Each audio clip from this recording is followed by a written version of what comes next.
What's up everyone, welcome to the Surfside PPC YouTube channel. Today's going to be my Google Trends tutorial, so I'm going to show you exactly how to use this tool provided by Google, what it is, and really everything you need to know to get more information for your specific business, your industry, or just to find some of the trending news stories and topics of the day. So I'll start by just answering the simple question, what is Google Trends? It's a completely free website. It's created and managed by Google, and it shows current trending topics and different trending topics over time. So if we come back over and just take a quick look at the homepage, you can see right here, enter a search term or a topic. If we scroll down, they have some examples that you can see. So there's 6 total examples here. So you can just see some of the different things that you can do. You can compare some different search terms and some different topics to see how much they've trended over time. You can find some more information as well, and I'll go through that as the video goes on. You can see some latest stories and insights. So generally, this is going to be the most popular stories in the moment, the things that people are searching the most. So coronavirus search trends is featured here, but you can see more. They have US elections in search, and then they have visualizing Google data. So if you click here, and I'll eventually go through this, you can see some of the cool projects they're doing with data visualization. So we're going to keep coming down. Now, one of the main areas of Google Trends is recently trending.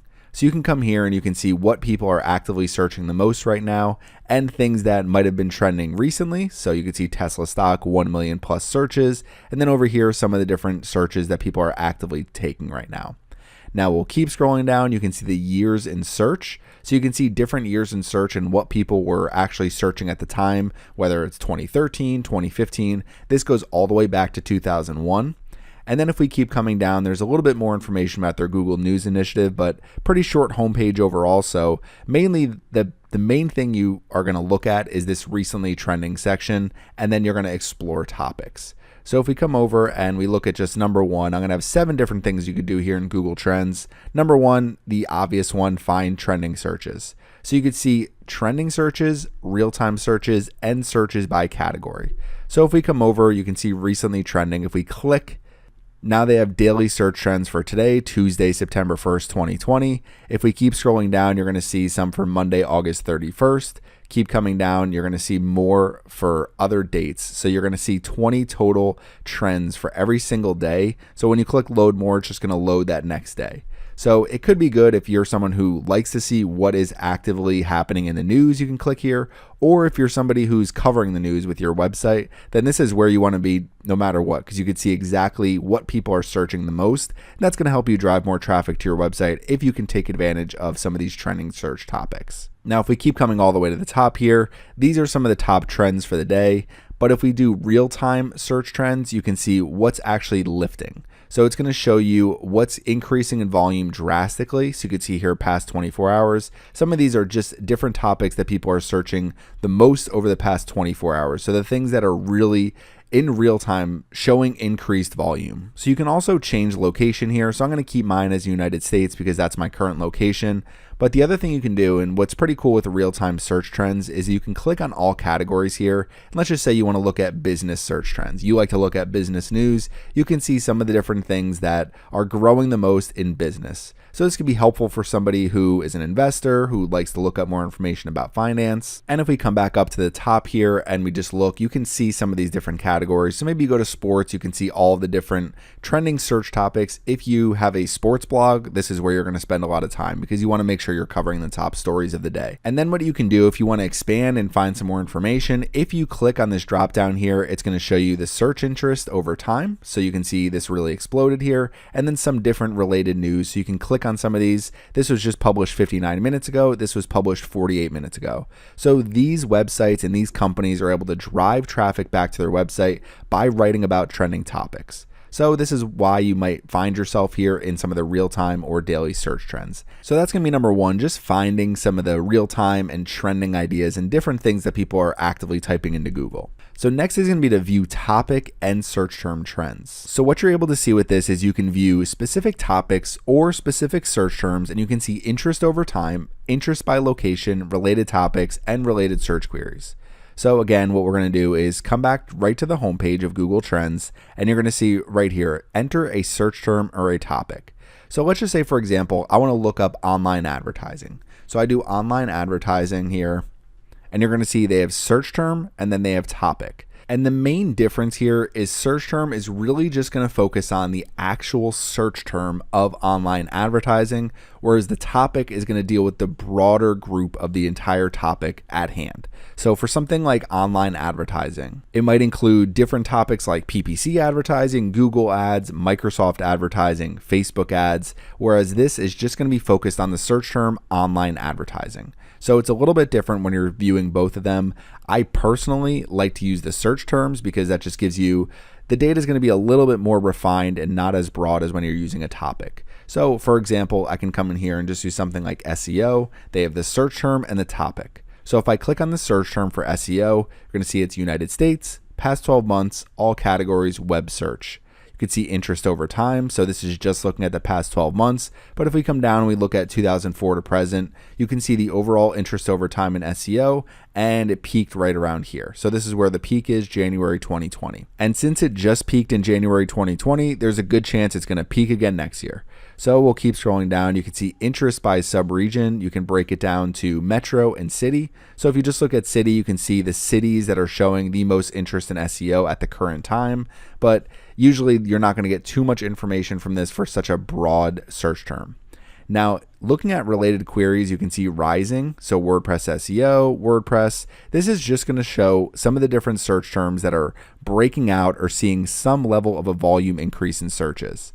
Now, related topics, you're going to see WordPress, local search engine optimization. Now, one thing to keep in mind is you're going to see here Park Seo-joon, a South Korean actor, is a breakout here for SEO, and you can see it over here in related queries as well, Seo-joon.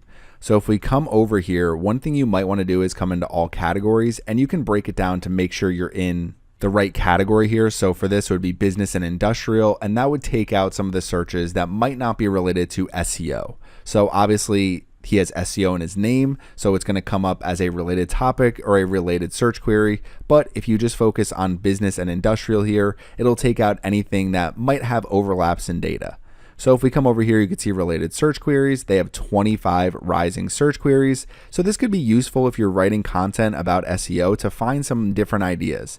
Maybe you want to focus on e-commerce SEO, how to create an SEO friendly website, how to get an SEO job, how to find an SEO job. So you can find some different search queries that people are using related to that search term, or you can find different topics. Now, one thing with related queries here, if you go to rising and top, so you can see top is going to be the things that people search the most over time. So SEO company, marketing SEO, Google SEO, and if you keep coming all the way to the 25th query, SEO expert, search engine optimization. So you can find some of the different things that people are typing in, and these are going to be the most popular all time. And then rising is going to be what's currently showing an increase in volume. Now with metro, it could be useful if you're trying to sell SEO services and you say, okay, what metro areas should I focus on? Maybe you want to focus on Tulsa, Oklahoma for the time being and find some of these different areas like Colorado Springs, Greensboro, High Point, Winston-Salem, because these specific areas are showing a level of interest greater than usual. So that's one different way to look at some different trends related to a search term. And now just to show you the difference, if we come to the topic of search engine optimization, and we're doing search engine optimization, we still have business and industrial showing you the interest over time, pretty similar to what the search term showed. So we'll keep scrolling down, interest by subregion. So we'll come over here to metro and see, so Tulsa, these are pretty much exactly the same. Now topics is looking pretty similar as well, and so are the search queries. So there's really not a huge difference here. You might see a little bit of a difference if we change this out of the category, but you might also find different queries. If you go to top, you're going to find some different things usually in here. This one's not too much different, but if you do something like online advertising, you're going to see much different related queries if you're using the search term versus the topic. So coming back over here, view topic and search term trends, interest over time, interest by location, related topics, and some related search queries. So with the related search queries, you can definitely use those keywords to optimize your content and your website. So next we're going to come to number 3, so you can compare certain topics and search terms. So let's just say, for example, I want to write content around different types of online advertising platforms. So let's just come in here and we'll say Twitter advertising. So I want to focus on some of the different types of advertising networks. So we'll do Twitter advertising. We'll say LinkedIn advertising, and let's do Pinterest advertising. Okay, so we'll compare these 3 social media channels and their advertising networks. And if you're seeing United States, 2004 to present. So if we're just looking at trends all time, what you can see is it looks like LinkedIn advertising has the most overall search volume, and then Twitter advertising is in between, and then at the very bottom is Pinterest advertising. So maybe we can change this a little bit and we'll just do the past 5 years. So it might look a little bit different. And it looks like it's a little bit more blended here. So you're seeing some areas where maybe Twitter advertising is a little bit higher than usual, maybe Pinterest advertising, but for the most part, it's pretty similar, the amount of people looking for these different search topics. Okay, so we'll keep scrolling down. Now you can see compared breakdown by sub-region. So one of the reasons why I like to compare different regions, you can see interest for Twitter advertising, looking at sub-region. Interest for LinkedIn advertising, and then interest for Pinterest advertising. So you can just click on this drop down and see where specifically people are looking up some of these different search terms the most. Now, if we keep coming down, they're going to break down each individual search term based on its interest by subregion and then related search queries. So advertising on Twitter, Twitter advertising cost. If we come to rising, there's no rising for this one. So it's not a huge search term if we're just seeing 2 different queries here. So we'll keep coming down. We have LinkedIn advertising. So this has 3 different rising queries. And then if we go to top, you can see it's still just 3. So not really a huge difference there. And then you have interest by subregion as well. And you can break it down. So maybe we click on city and see which cities are showing the most interest. So for this, it's New York. So if we keep coming down, we have Pinterest advertising. So pretty much just 1 search query. So it's not really all that helpful when it comes to keyword research or really finding good search volume data. I would prefer to just use the Google Keyword Planner for that. So when you're using some of these different search terms or topics to compare to see maybe overall search volume or maybe finding some top search queries, you're not always going to find a ton of ideas by using Google Trends. So we're going to come back over and we're going to go on to number 4, find rising queries and top queries. So I've kind of gone over this already, but let's just show something different and maybe we'll do something like recipes. So we'll take recipes and we'll do the topic and then we'll remove these other 2. Okay, so now we're looking at recipe, the topic, interest over time. You can see it's peaked also. So this peaked, looks like April 2020. We keep scrolling down, interest by sub-region, and then we're just going to look at some related topics. So what's interesting is seeing with a recipe some of the different things people have looked up recently. So Instant Pots obviously weren't even a thing years ago. So if we click on this topic, which I will in a minute, you're going to see there's probably no search volume at all as far as 5 years ago. Now, hand sanitizer also rising because of coronavirus. People are looking up recipes for hand sanitizer. Ketogenic diet, so that's very popular nowadays, a keto diet. So you're seeing some of these different topics rising over time. If we come to top, it's going to show some of the top things people have searched for over time. So pressure cooking, canning, soap, kind of surprising to me, and crab cake, also surprising. This is at the very top. Now, related search queries, I like seeing rising here. Now, one thing you're going to see blast furnace Minecraft recipe. I have a feeling that has to do with a video game because Minecraft's in there. I really don't know, to be honest. But if we keep coming over, you can see some of these different related queries to recipes. If we go to top, you can see what some of the top things are. So just a basic keyword.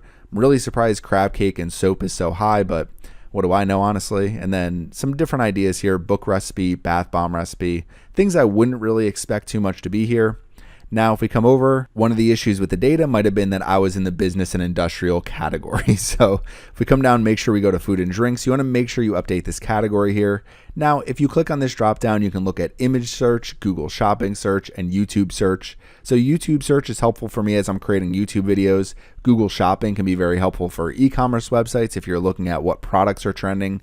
News search, obviously what news is trending. Then image search can be useful for, it could be useful for something like recipes to see what images people are looking up the most. It could be useful for fashion. Maybe people are looking up specific outfits for the summer, for the winter, whatever it might be. So you can use image search to also find some of the different detailed things people are looking for. So recipe, make sure we have the right category here. We're looking at the past 5 years. So we're going to scroll down again. So no related topics here, but if we look at related queries, we go to top, recipe, chicken recipe. This is kind of more what I would expect to see, cake recipe. So some really broad topics, bread recipe, easy recipes. So if we come back up, you want to make sure you have the right category here, or just really know all categories just to see what comes up for a specific topic.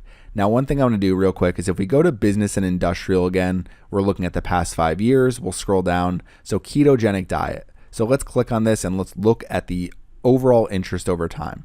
So past 5 years, you can see there was barely any interest at all. And then it looks like it peaks right here, maybe right around the end of 2018 or beginning of 2019. So probably some New Year's resolutions, always some takeaway, usually seeing peaks. So this is, okay, again, another New Year's resolution time, the beginning of January. So it'll probably have peaks every single January. So if you're creating content around dieting and fitness and things like that, you probably do see peaks in early January. So that's when people usually start to make some of these changes. So there's always a reason why you might see a specific trend. So coming back over here, you can find rising queries and top queries. And I've kind of gone over that a little bit. If you enter a search term or a topic, you can see what the main things people are looking for in terms of what's seeing an increased volume in rising queries, and then top queries, what over time has shown the most volume. Okay, so we'll come down to number 5, view trends related to top stories. So they had that big coronavirus card at the very home on the home page of Google Trends. So if we come back over here to home and we scroll down, you can see latest stories and insights. They have US elections. So this isn't really going to show most years, but since we have a US election on November 3rd, what you can see is they're going to have some data about how people are searching about the US election. Now, if we click on show more here, it's going to show more of the most popular things that people are searching.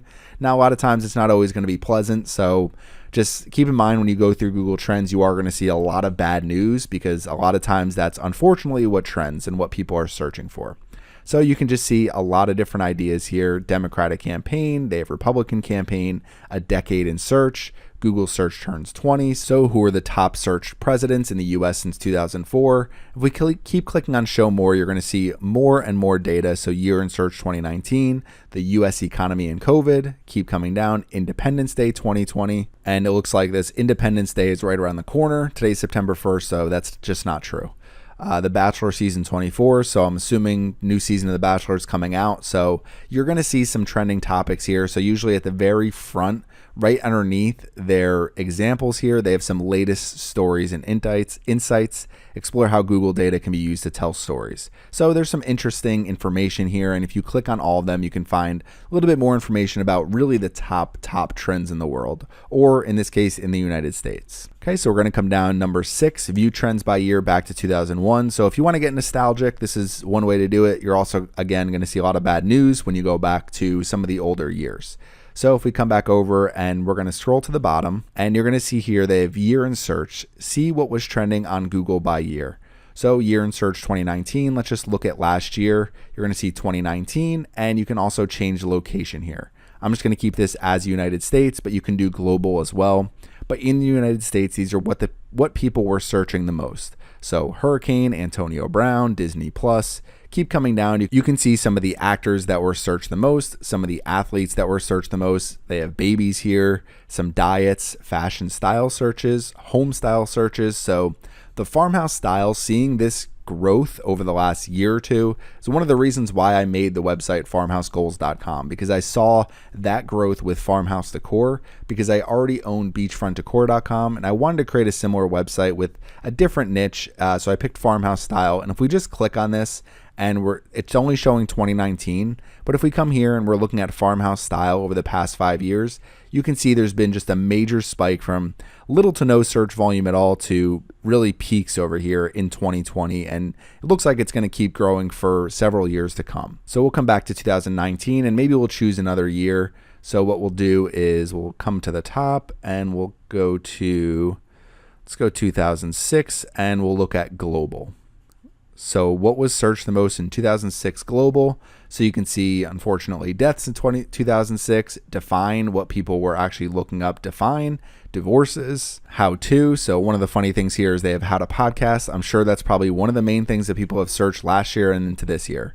So jerseys, so there must have been a World Cup this year because you can see Ronaldinho, Zidane, Italy jersey, World Cup jerseys, most searched. So you can see the most searched topics here. So you can see MySpace here. Obviously, that's not really a thing anymore. News searches, so you're going to see news, Paris Hilton, not really too popular anymore. Retirement, so athletes and actors and coaches. Keep coming down. Weddings, you can see who got married this year. Where is, what is, who is. So you can see some of the different things by a specific year. It's kind of interesting to go back and look at some of the old years. I don't know how much this data is going to help a business grow, but it can be helpful if you're just interested to see what was trending in a certain year. So that's going to be number 6. Number 7, you can also set up Google Trends subscriptions. So if you're constantly looking for news or trending topics related to your business or just in general things that you're interested in, you can come over and you can click right here on the menu, go to subscriptions, and you can easily set up subscriptions. So you can see pay-per-click topic, region United States, type the topic, how often, about once per week. So if I click on the plus sign here, you can see topic, send it to my email address, enter in any topic here. So I could do recipe, just use a topic I did earlier. So we could do recipe topic, region, you can do set your region, you could do worldwide, once a week, once a month. You can also just say, I want trending searches, the top daily search trends, majority of daily search trends, as it happens, once a day, once a week. As it happens could be best for somebody who is covering the news, so you're getting emails all day long as things are at the top of daily search trends. So subscriptions can be useful just to make sure you're seeing all this information in your inbox if you don't want to go to Google Trends every single day. Okay, now the last thing I want to go over is when you are using the Explore feature and you're searching specific search terms or topics, I just want to open up this help guide from Google Trends. Now you can use different punctuation with your searches, so you can put quotes, so double quotation marks around your term, give results that include that exact term. So it's not going to give you things that are going to be a little bit more broad from that term, whereas with no punctuation, what Google Trends is going to do is use both these words at any point in the search. So you can see here, grocery list for quarantine, and you might have something like list of grocery stores. So if you want it to be a little bit more exact, you can put quotes around your two terms. Now, if you want to include multiple words, you could do pantry or recipe by doing pantry plus recipe. If you want to do alternate spellings, so you can see yogurt, they have yogurt with an H here, and then yogurt here as well, which I'm assuming is just a common misspelling. So you can use those just to see what people are typing in, using misspellings as well. Not something I really use often, but this pantry plus recipe could be helpful. And then the same thing, you could do lunch minus box. That would make sure that you're including results with the word lunch, but excluding the word box. So you could basically have keywords you want to include and keywords you want to exclude as you explore different topics and search terms. Okay, so that's Google Trends. There's a lot of different ways you can use it. Now, the last thing I'm just going to go through really quickly is for my website, farmhousegoals.com. The way I would use Google Trends is I would enter a search term or a topic. So what I can do is farmhouse decor. So we're going to take this search term, or if I enter farmhouse, let's see if they have it as a topic. Okay, they do. So we have farmhouse as our topic. United States, past 12 months. Let's just make sure we're in the right category here. So we'll do home and garden. Okay, so we have home and garden category here, and we're just using web search. So we are going to see different results for web, image, and shopping and news. But you can see here it's trending and it looks like it's peaking right about now. Interest by subregion. So this could be helpful for my business to find out top metro areas or top cities for people who are interested in farmhouse. So let's use metro areas. So you can see Charleston, Huntington, West Virginia, Tri-Cities, Tennessee. So I could use this data as I'm building advertising campaigns to make sure that I'm reaching people in these subregions that are showing the most interest in a specific topic. Now, related topics, they only have farmhouse kitchen here, but you can see related search queries, farmhouse placemats, farmhouse coffee table set. So I can use this information as I'm sharing things to social media, as I'm creating new content. I can see what people are looking for. So there's 25 different search queries here. I can download the data, or what I can do is also come to top and look at the top 25 queries related to farmhouse. So making sure I have content on my website for all of these different search queries is going to help me drive more traffic to my website. So there's a lot of different ways to use Google Trends, whether you're trying to find location data for where you should target, related topics for other things you might want to cover with your website, or related search queries to make sure that you're reaching people who are searching for specific phrases and terms and products, and making sure you're providing resources on your website so you're ranking high in Google. Now, interest over time could also be useful for, let's just say, for example, I use beach decor. So beach decor is a very seasonal search term. So we're just looking at the past 12 months, but if we look at the past 5 years, you're going to see ebbs and flows throughout this. So usually it peaks right around summer. So you're seeing June 19th to 25th. So usually you're seeing right here, it's pretty high at the beginning of January, but you're seeing another peak over here in July. So usually it's a little bit higher in the summer, goes down in the winter, and then it starts to come up again in the spring, in the summer, and it continues to always peak in the summer. Probably because most people are at their beach homes and at the beach in the summertime, in the springtime, and even into early fall as well. So that's why you're seeing some of that different data discrepancies for different search terms. Now, you might also see different information if we come down here to Google Shopping. If I'm looking at beach decor and we're looking at Google Shopping, you can see the interest over time pretty steady, but we're going to see different search queries, different topics that people are looking for. So you can use all of this data to your advantage as you're creating content and as you're figuring out what people are actually searching to find your business and to find the topics that surround your business. So if you have any questions about Google Trends and how to use it, please leave them in the comments section. Thanks for watching my video today, and make sure you subscribe to the Surfside PPC YouTube channel.